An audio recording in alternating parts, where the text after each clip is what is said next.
I would love to hear you talk about kind of going back to the whole children thing and kind of what's going on, especially particularly among our conservative Anabaptist circles, like when we realize all the abuse that is happening, um, like what is our response supposed to be Right. in especially in our relationship to government and the way they Right. do justice?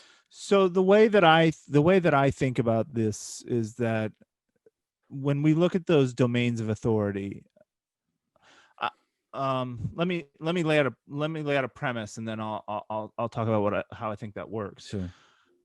and what the problems with it are. If somebody is,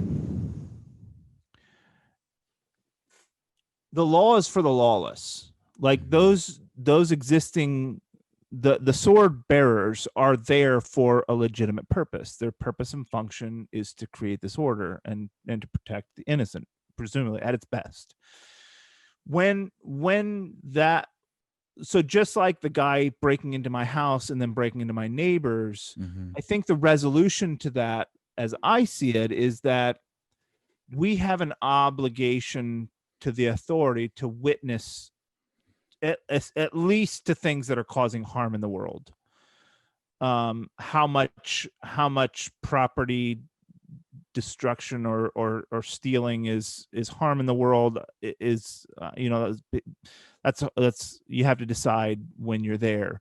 But at least where people are being harmed, I think the church has an obligation to witness to the state, who has a legitimate claim to take authority in that situation for their purposes. So if somebody's hurting children, that's under the domain of the sword bearers. They deserve their their place to do their job in regards to that harm to the community. That's why they're there.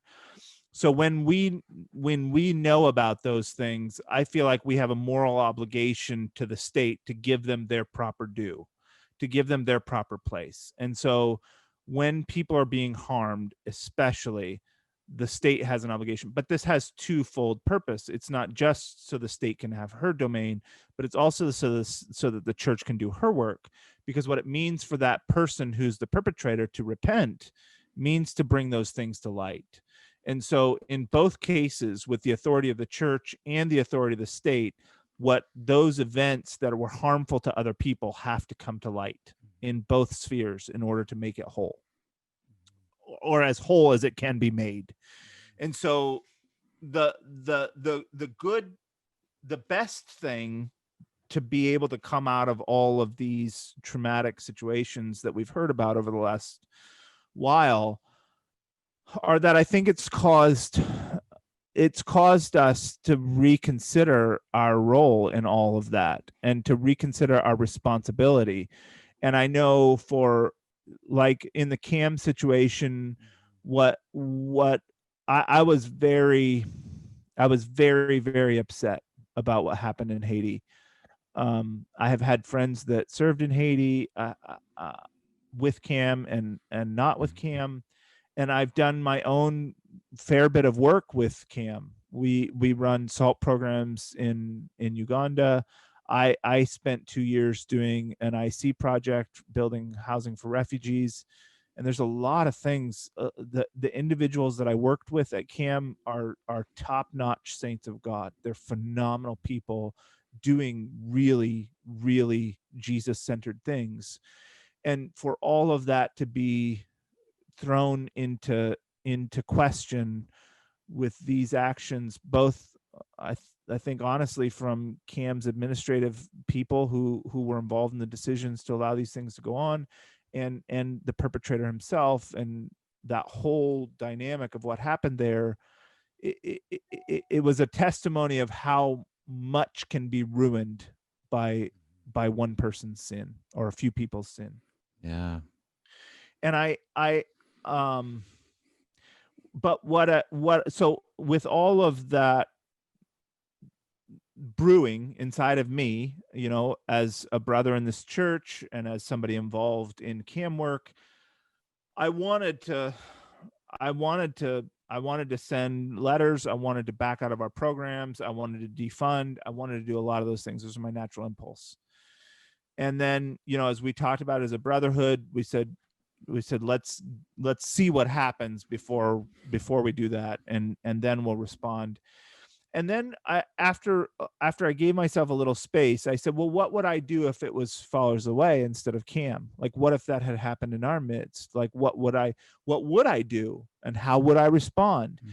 And then also, how do I prevent, what are there any things that I can do to prevent that from happening at Followers of the Way, whether at home or in abroad? And it caused, I thank God for it. It caused a real introspective look to reassess where are we at with these things. I shared, we have, I don't know how much you know about Followers of the Way, but we meet in small congregations because we do weekly communion in small groups throughout the church every week. And so we have 7 congregations here that meet across Boston every week. Okay. And we do from time to time gather all the congregations together for what we call citywide meetings. And it's things that are important that we want to, as decentralized as we are, there's some important things that we want to be together on. And that's what we have citywide meetings for. And I was able to talk to the whole church at one of our citywide meetings specifically about the issue of abuse, and to draw some clear lines among us about these exact things, that if someone is hurt, the government has proper domain to know, and without question of who it is or what the circumstances are, if someone's hurt, they get to know. It's their job, it's their right, and it's our moral obligation to let them in to that domain, just so that there's no question. I also think it's important to talk openly and honestly about sexual problems, and about sexual perversion, and about healthy sexual appetites, and like these taboo subjects for Christian people. They shouldn't be taboo among us. We should be able to use those words, and we should be able to use them in front of children. They should know what they mean, and it shouldn't be something behind dark corners that we whisper about these things. And especially because we don't know where there could be harm happening. And I want, like at that meeting, I spoke specifically to children and said, I want all of our children to know, to be touched in an inappropriate way is not okay. And you should hear it from the church. Somebody could be in that situation and we don't know. And if you're grown up in that environment, or if you're subject to those kinds of forces, you think that's just how it is for everybody, and you need to hear from some external source, it's not okay. And there are people who will help you resolve the problem in a right way. You can come and you can talk, you'll be heard, you'll be listened to, and we can find solutions. And I think that ought to be a common call in all of our churches.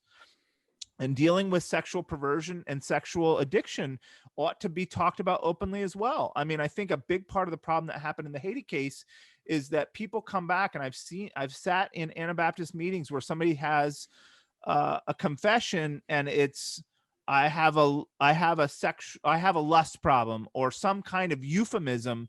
And that means in this case that you were attacking children. And so most of the people think he's looking at pornography when he's actually been abusing children, and nobody's the wiser, and they just assume everybody's working through it in proper ways, and they're going to find resolution, and then they'll repent, and then they'll go back on about their business. And nobody's dealing with the fact that people are actually being hurt all along the way. So those are some like really important lessons, I think, to take away from this. And I think those are applications of non-resistance. It's understanding these principles of authority in a proper way, so that God can do what he means to do with all these different spheres. And we can address all of them from a redemptive perspective.